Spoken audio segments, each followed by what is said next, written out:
presented by Monabic Music. सखिया गए तोई मैया भवानी भवानी DJ Lal हमारा गाँव की हम ओकरा Sai Recording Studio Delhi.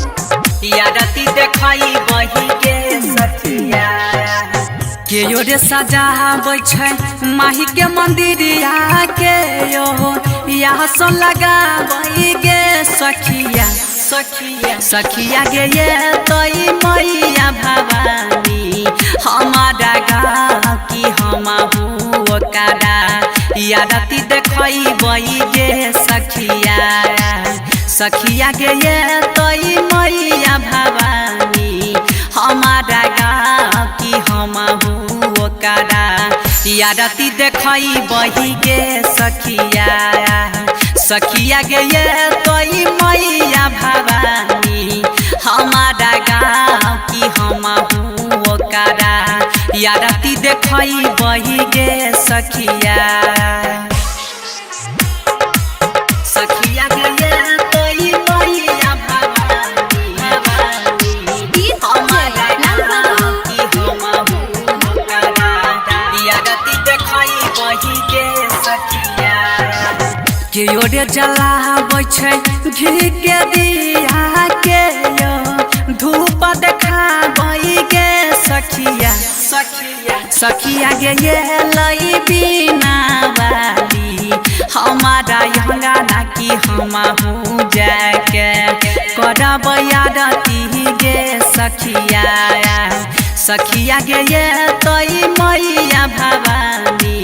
हमारा यंगाना की हम जाके करब यादती गे सखिया गे ये तोई मैया भवानी हमारा गाँव की हम ओकरा करब यादती गे सखिया गे ये तोई मैया भवानी हमारा गाँव की हम ओकरा यादती देखबै गे सखिया के ओरे कहाबै छै विद्या के देवी के यो जग जननी गे सखिया गे राइटर सुमिता साजन कहै छै बिनती की रौशन लाला भजन गाबै गे सखिया गे रमेश दीपक करै छै मैया के बिनती की रौशन लाला भजन गाबै गे सखिया गे ये तोई मैया भवानी हमारा गाँव की हम जाके करब यादती गे सखिया Sai Recording Studio Delhi.